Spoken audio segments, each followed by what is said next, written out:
नमस्कार दोस्तों, आज हम बात करेंगे टाटा ई लाइफ इंश्योरेंस के स्मार्ट संपूर्ण रक्षा सीरीज का एक प्लान है परम रक्षाकरण। मार्केट के अंदर सबसे ज़्यादा बिकने वाला टर्म प्लस यूलिप प्लान है ये परम रक्षक 3 के नाम से। हम देखते हैं टर्म प्लान तो है ये, टर्म प्लान के साथ साथ इसमें आपको यूलिप्स के बेनिफिट्स भी मिलते हैं। इसमें अगर हम बात करते हैं एज की, एज 18 से 60 के बीच की है। इसमें हमें डिक्लेयर्ड इनकम चाहिए है मिनिमम 3 लाख रुपए की। अगर हम प्रीमियम पेमेंट टर्म की बात करते हैं तो 5, 10, 12 और रेगुलर पे में हम इसको ले सकते हैं। पॉलिसी टर्म में 30 और 40 की रहेगी। बेसिक सम अश्योर्ड की अगर हम बात करते हैं मिनिमम 50 लाख का है और मैक्सिमम जो एलिजिबिलिटी है वो एज पर जो एलिजिबिलिटी बंदे की बनती है, ठीक है, मैक्सिमम टर्म प्लान लेने की वो रहेगी। राइडर की हम बात करें, इसके अंदर 3 राइडर इनबिल्ड हैं। एक तो एक्सीडेंटल डेथ वाला है, दूसरा एक्सीडेंटल टोटल परमानेंट डिसेबिलिटी का है, तीसरा टर्म बूस्टर का राइडर है जो 10% का रहता है, जो बेसिक सम अश्योर्ड होता है उसका। 50 लाख अगर हम लेंगे तो 50 लाख का 10% हो गया 5 लाख रुपए। तो आगे हम बात करते हैं, इसमें जो टर्म प्लान के अलावा जो हमारा पैसा है फंडों में इन्वेस्ट होता है, मार्केट के अंदर इन्वेस्ट होता है, उसमें हमारे पास 14 फंड हैं जिनमें हम अपना पैसा इन्वेस्ट कर सकते हैं। पहले dynamic advantage fund, sustainable equity fund, emerging opportunity fund, large cap equity fund, whole life mid cap equity fund, top 50, top 20, India consumption fund, multi cap fund, whole life short term fixed income fund, whole life aggressive growth fund और super select equity fund है, whole life income fund है, whole life stable growth fund है और last वाला जो है whole life stable growth fund, whole life income fund. ये सभी फंड इसके अंदर, इनमें से हम कोई भी फंड चूज कर सकते हैं और परसेंटेज के अकॉर्डिंग अपने मर्जी से इन फंडों में हम इन्वेस्टमेंट कर सकते हैं। इस प्लान की अगर हम बात करें एक एग्जाम्पल के हिसाब से हम देख लेते हैं। हम एक 30 साल के व्यक्ति का एग्जाम्पल लेते हैं जिसमें हम बेसिक सम अश्योर्ड जो 50 लाख रुपए रखते हैं, 12 की पीपीटी में 12 साल पे करना है और 40 साल की पॉलिसी टर्म हम लेते हैं।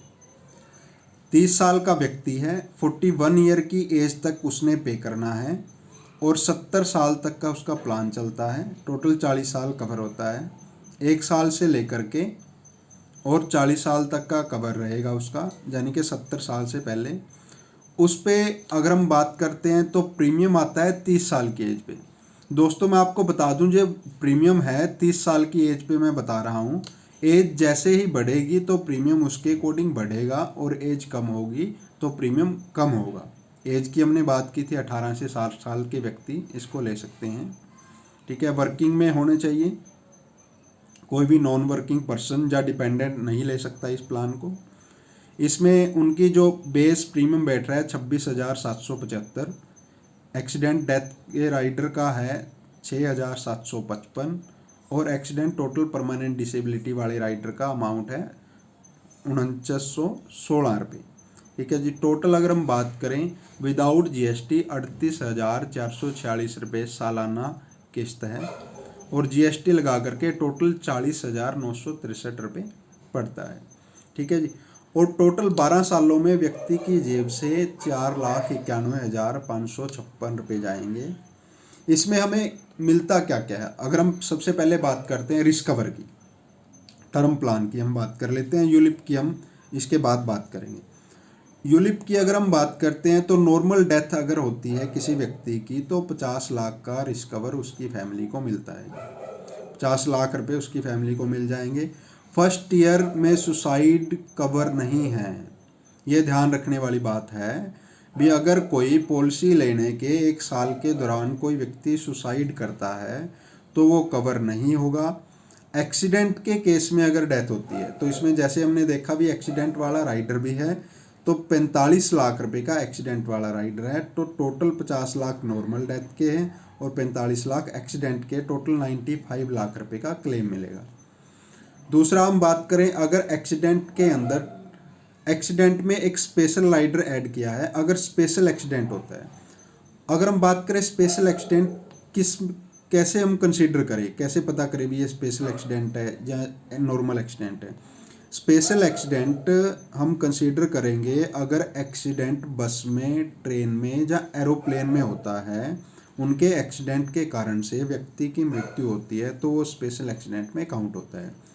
या फिर school, hotel, hospital, cinema, theatre या ऑडिटोरियम के अंदर सिर्फ और सिर्फ आग लगने का एक कारण हो, उसके कारण से अगर मिसहैपनिंग होती है तो उस केस में जो हमारा एक्सीडेंट डेथ वाला राइडर है वो डबल हो जाता है, 45 का 90 लाख रुपए और नॉर्मल जो 50 लाख रुपए, टोटल जो क्लेम है 1 करोड़ 40 लाख का मिलेगा। अगर एक्सीडेंट के कारण से परमानेंट डिसेबल होता है व्यक्ति, परमानेंट डिसेबिलिटी के केस में 45 लाख रुपए कंपनी उसको दे देगी क्योंकि वो व्यक्ति है, जीवित है। और जो नॉर्मल उसका प्लान है 50 लाख से लेकर के और 1 करोड़ 40 लाख का, वो एज इट इज चलता रहेगा। ठीक है जी, ये तो बात होगी, हमने बात की है टर्म प्लान की भी। हमने टर्म प्लान हमारा रिस्कवर चलेगा, अगर हम नहीं हैं पीछे से फैमिली को ये हमें मिलेगा। अगर हम हैं तो इस प्लान के हम बेनिफिट्स की बात कर लेते हैं भी, हमें जो यूलिप के बेनिफिट्स क्या क्या मिलेंगे। एक सबसे ज़्यादा जो बेनिफिट्स देखने को इस प्लान में मिलते हैं हमें, एक तो फंड स्विच। हम जो हमने पीछे 14 फंड दिखाए थे, उन 14 फंडों में से किसी भी फंड में हम अपना पैसा स्विच कर सकते हैं। पॉलिसी टर्म के दौरान टोटल हमें 12 टाइम तो फंड स्विचिंग के फ्री मिलते हैं, 12 टाइम हम फ्री स्विच कर सकते हैं। उसके बाद अगर हम फंड को स्विच करते हैं, किसी दूसरे फंड में लगाते हैं अपने पैसे को, तो उसमें 100 रुपये पर स्विचिंग के चार्ज लगते हैं और ये मैक्सिमम चार्ज 250 से ज़्यादा नहीं हो सकते। दूसरा बेनिफिट है, इसमें हम अपने प्रॉफिट को बुक कर सकते हैं। जैसे मान के चलो 15 साल में हमने देखा जी हमारा जो इन्वेस्टमेंट हुआ है, उस इन्वेस्टमेंट का जो प्रॉफिट हुआ है बढ़ गया है 5 से 7 लाख रुपए, तो उसको हम बुक कर सकते हैं वहीं पे। ठीक है जी। तीसरा है पार्शियल विड्रॉल का, सबसे जो बहुत ज़्यादा अट्रैक्टिव इसका फीचर है, जो बेनिफिट्स है वो क्या है, पार्शियल विड्रॉल का भी हम पॉलिसी टर्म के दौरान 4 बार पार्शियल विड्रॉल कर सकते हैं। पार्शियल विड्रॉल की जो मिनिमम अमाउंट रहेगी 5,000 रुपये रहेगी और मैक्सिमम अमाउंट जो पार्शियल विड्रॉल की रहती है वो एक पॉलिसी की जो प्रीमियम है वो रहती है जी।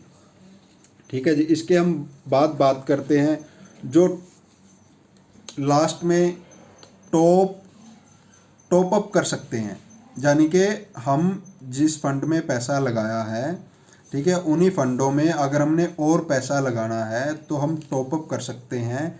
कितना कर सकते हैं, मिनिमम 5,000 रुपये और मैक्सिमम टोटल प्रीमियम हमने पेड कर दिया है उतना हम टॉप अप कर सकते हैं। लेकिन लास्ट के 5 सालों में हम टॉप अप नहीं कर सकते। जो पॉलिसी टर्म के आखिरी के 5 साल हैं उनमें हम टॉप अप नहीं कर सकते। ठीक है जी। दूसरा मोर्टेलिटी चार्जेज, अगर हम बात करें जो मोर्टेलिटी चार्जेज कटते हैं हर साल, वो मोर्टेलिटी चार्जेज 11वें पॉलिसी के साल से डबल हो करके आपके फंड में री ऐड होने शुरू हो जाते हैं। छठा, एलोकेशन जो चार्ज कटते हैं आपके, वो डबल होके री ऐड होना शुरू हो जाते हैं। वो 10वें, 11वें और 12वें पॉलिसी ईयर में आपके डबल होके री ऐड हो जाएंगे जो आपके चार्ज कटे हैं जी। ठीक है जी। इनकी हम बात कर ली। एक स्पेशल नोट है भी, जो डायनामिक एडवांटेज फंड है और सस्टेनेबल इक्विटी फंड है, कंपनी ने अभी ये लॉन्च किए हैं 18 तारीख को, और इनको हम, इनकी जो कंपनी ने NAV रखी है, नेट एसेट जो वैल्यू है पर उसकी रखी है 10 रुपये जी। और इसकी जो लास्ट डेट है 31 मार्च तक हम इस NAV पे, ठीक है, इन फंडों को ले सकते हैं। इसका दोस्तों आपने विशेष ध्यान रखना है, अगर हम अभी ले रहे हैं तो हमें 10 रुपये के हिसाब से NAV मिलती है। ठीक है। तो जितने हम इन्वेस्ट करेंगे उसके अकॉर्डिंग हमें NAV मिल जाएगी। अगर हम बात करते हैं एक एग्जाम्पल जो हमने लिया था, उस एग्जाम्पल पे हमारी फंड की परफॉर्मेंस की हम एक एस्टिमेटेड एक स्लैब देख लेते हैं। उसमें क्या है, अगर हमारा 5 साल के बाद, हमने जो एग्जाम्पल लिया था 30 साल के ऊपर, जो हमारा उसमें फंड इन्वेस्ट हुआ है 8% की रेशो आती है, और 5 साल के बाद देखते हैं तो हमारा पैसा 1,09,000 के समथिंग बनता है। 10 साल के बाद 8% की रेशो पे 2,60,000, 15 साल के बाद 4,15,000, 20 साल के बाद 5 लाख रुपये, और 25 साल के बाद 6 लाख रुपये से ऊपर, और 30 साल के बाद 8 लाख रुपये से ऊपर हमारे फंड की वैल्यू हो जाती है। ये मैं बात कर रहा हूँ 8% पे। और 40 साल के बाद 14 लाख रुपये से ऊपर हमारे फंड की वैल्यू हो जाती है, अगर फंड की परफॉर्मेंस होती है जी 8%। लेकिन अगर हम बात करें 12% पे, दोस्तों नॉर्मली देखा क्या जाता है, लॉन्ग टर्म के केस में जो हमारी फंड की परफॉर्मेंस होती है वो 15 से 16% के आसपास आ जाती है। लेकिन ये एस्टिमेटेड मैंने दिखा रखी है 8, 12, 15, 18, 24 और 20% के अकॉर्डिंग। अगर हम 12% पे बात करें तो 12% पे 5 साल में 1 लाख रुपये, 23,000 रुपये, 1,23,000, 10 साल में 3 लाख, 15 साल में 6 लाख, और 20 साल में 9 लाख, 25 में 15 लाख से ऊपर हमारे फंड की वैल्यू होती है, 30 साल में 24 लाख से ऊपर, और 40 साल में 69 लाख से ऊपर हमारे फंड की वैल्यू 12% के अकॉर्डिंग होती है दोस्तों। अगर हम 15% पे बात करते हैं तो उस पे 1 लाख से लेकर के 5 साल में 1 लाख, 10 में 3 लाख, 15 में 8 लाख, 20 में 14 लाख, और मैक्सिमम 40 साल में 1,86,00,000 रुपये हमारे फंड की वैल्यू बैठती है। ठीक है जी। उसके बाद हम 18% पे अगर हम देखते हैं तो 18% पे भी वही 1 लाख से शुरू होकर के 1,46,000 रुपये, और लास्ट में अगर हम देखें 40 साल बाद 4,76,00,000 रुपये हमारे फंड की वैल्यू बैठती है। ये मैंने फंड की परफॉर्मेंस अलग अलग परसेंटेज पे निकाल रखी है। जैसे हम 24% पे देखते हैं तो 1,74,000 रुपये 5 साल के बाद हमारा जो फंड इन्वेस्ट हुआ उसकी वैल्यू होती है। और अगर हम 20 साल में देखते हैं तो 20 साल में 52 लाख रुपये हमारा जो इन्वेस्ट हुआ था उसकी वैल्यू 52 लाख रुपये हमें दिखती है, अगर 24% की रेशो के अकॉर्डिंग फंड परफॉर्म करता है। ठीक है जी। और 24% के हिसाब से 40 साल के बाद जब हमारा प्लान मेच्योर होता है तो 29 करोड़ रुपये 21 लाख इसमें हमें मिलते हैं। ठीक है दोस्तों, हमने देखा, एक बार मैं दोबारा से आपको फंड की परफॉर्मेंस दिखा देता हूँ। ठीक है जी, इसको आप ध्यान से देख लीजिए। और ये जो फंड की परफॉर्मेंस मैं बता रहा हूँ, हमने जो एक एग्जांपल लिया था 30 साल की एज पे हमारा जो पैसा गया था 40,963 रुपये किस्त आई थी, और टोटल 12 साल हमने पे करना था। 12 सालों में 4,91,556 रुपये गया था। इसके अकॉर्डिंग मैंने फंड की परफॉर्मेंस बताई है, और बाकी आप अपनी मर्ज़ी से चूज कर सकते हैं किसी भी फंड को। ठीक है जी। और इनका विशेष ध्यान रखना आपने, जो दो हमारे फंड हैं डायनामिक एडवांटेज फंड, और 31 से पहले इसको ले सकते हो। ठीक है जी, थैंक यू। मिलते हैं अगली वीडियो में एक नए प्लान के साथ। Thank you.